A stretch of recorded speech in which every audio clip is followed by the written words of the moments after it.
fair bit of rain. Haven't seen rain like this since our honeymoon trip. Top end of WA. In the old 60.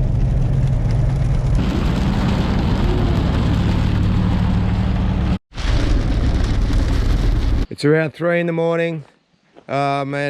Crazy weather we had driving north last night. But we're here, everything's nice and dry.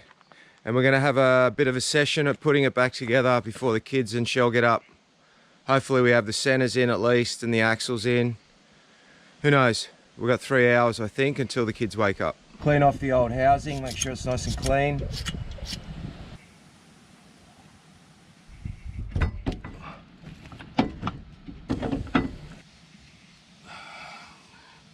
But now what we need to make sure is that it holds air, that I haven't sort of damaged that copper line.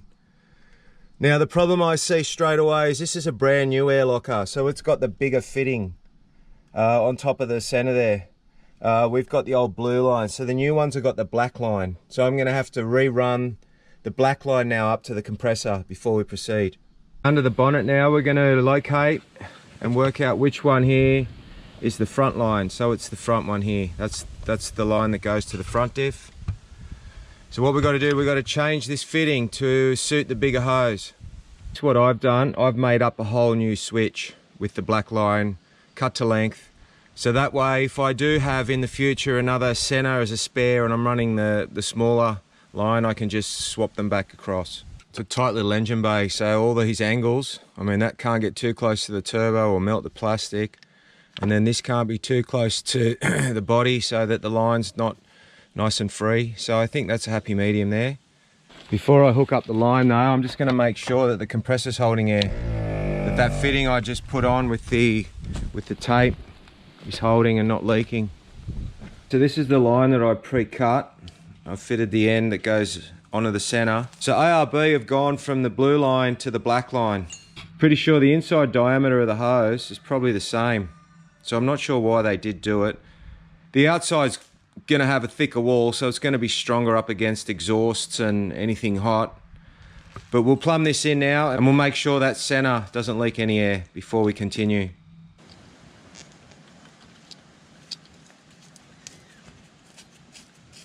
We've got to remember that we've got to actually now keep some black line as a spare in the bullet. So I've got to roll a blue wire and joiners for the blue wire in case we do snap a line somewhere. So now I've got to throw that in the toolkit too. It just clicks into there like that, and that's in. I may have to check an engine mount. So that heat shield that I've got on the brake master there, it looks like it's been bent and that these oil lines and water lines have been hitting it. That's a lot of play for it to be coming up that far, so I should check that passenger side engine mount too while we're here. So we know the compressor doesn't leak. Throw the rear locker on, we know that's fine. So that's the front one. I can hear air.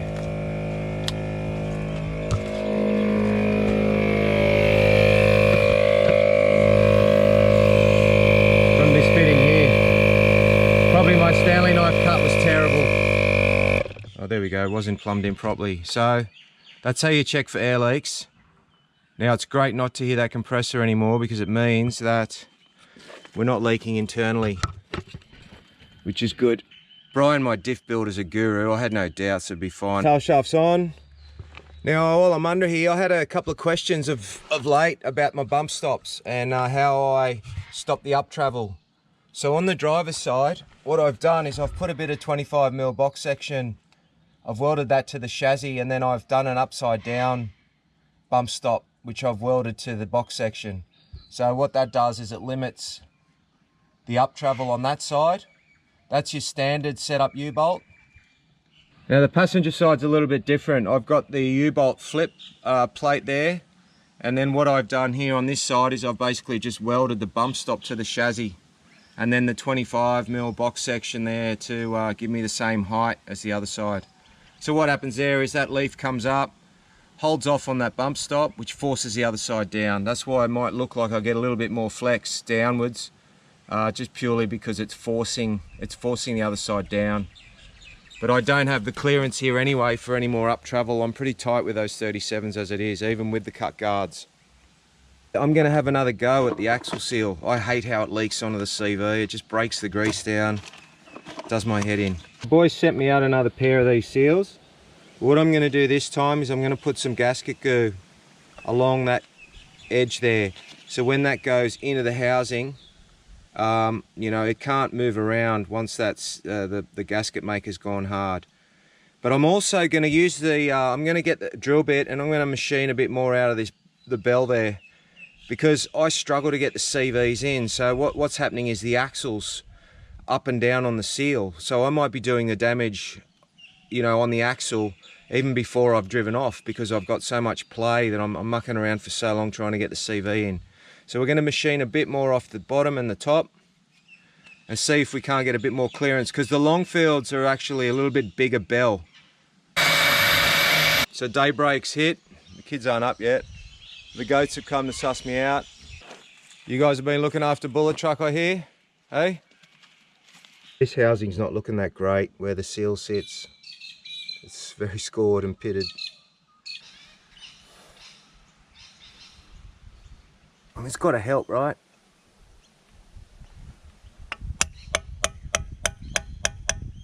Freshly cleaned and repacked CV.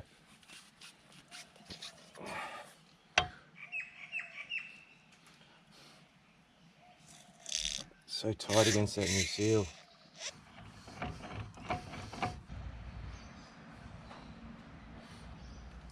Short side's in, doesn't take long the short side. It's the long side that's the headache.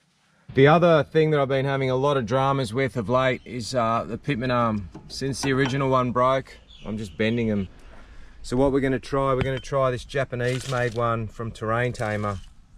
It's a lot thicker in steel than the one that I've got here that I've bent. So we'll give that a go. It's much thicker just through the body here, where this one seems to be bending. Look at that. First new lock washer in a decade. Anyway, the other one had 2 broken tabs on it. So these are the longer bolts that I've put into the hub. So these are realistically a band-aid, because you know, a stud works so that you can, so the stud's in all the time and then you just take a nut on and off to access whatever it is. But when you're using a bolt, so to take that off again, you'd be taking the bolt back out, which eventually it's going to be good for nothing anyway. So this will do us until I find another housing. I mean, I could have done like I did on my rear diff and put a bigger stud in, but I just didn't have the time. And I knew this was all just temporary anyway. As long as this holds together for that last run next weekend, I'll be happy. Pitman arms in, drop drag links hooked up, new cups in that again. Time to take the Treps back off the 75. Sorry, big boy. To complete this maintenance, liquid gold, 8090, Penrite. I'm actually keen to lock the hubs and test it. I need to make sure at least the locker works, that the pitman arm's okay, and the line, the air line that goes down into the diff, I need to make sure there's enough there for the travel that that driver's side has down. It's much more enjoyable doing this at 2 and 3 in the morning. I'm dealing with mozzies, but now I'm dealing with heat. Kids are in the pool.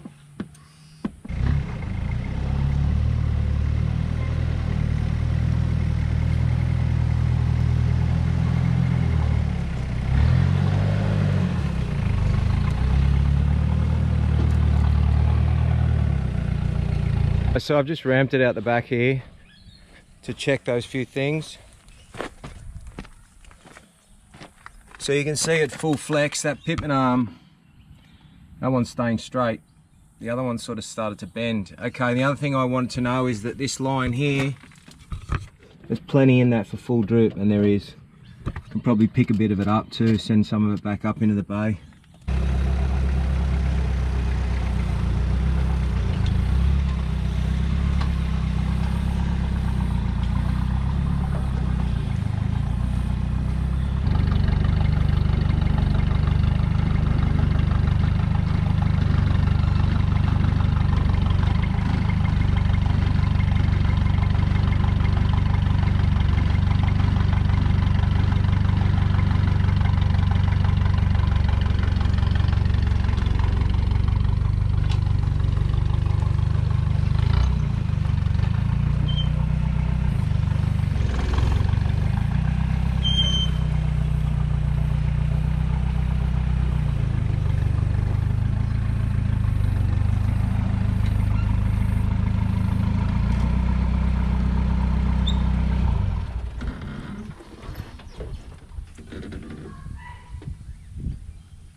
pull up on that line.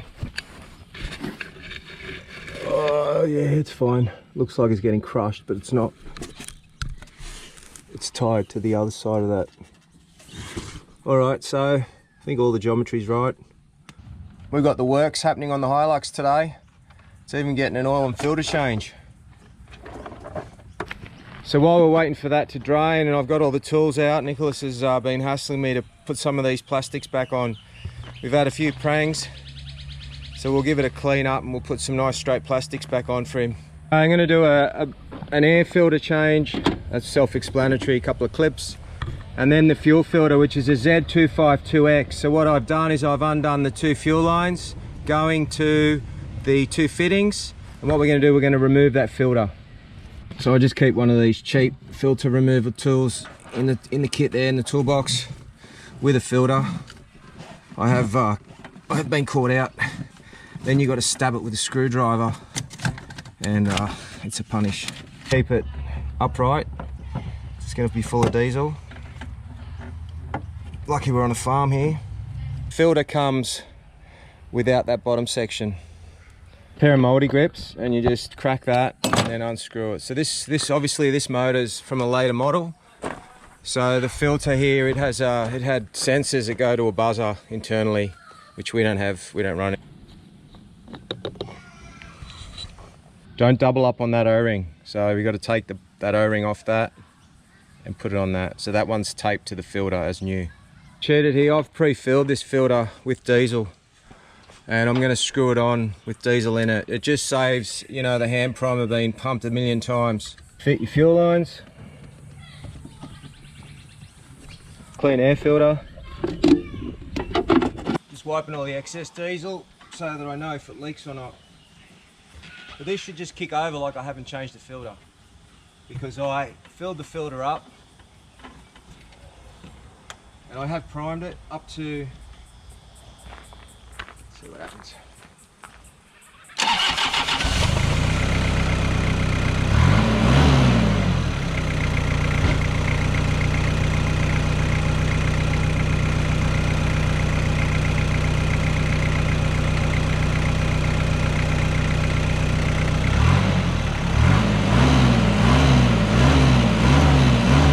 With the front end all new, I've got a new pitman arm, I've centered the box, we've got new cups in both ends of the drop drag link. I've got no play in the J-arm, the steering box is tight. They're all the usual reasons to have free play. Now because I've just put on new axles, the bearings are good. So I'm still not happy with it. There's a 17mm nut on the side of the steering box, you loosen that off. And then there's a slotted thread. What you want to do, you want to be coming out with the nut and going in with the slotted thread. And that'll take up the slack in the box. These little TTR come up awesome, and I gave it a bit of a service too.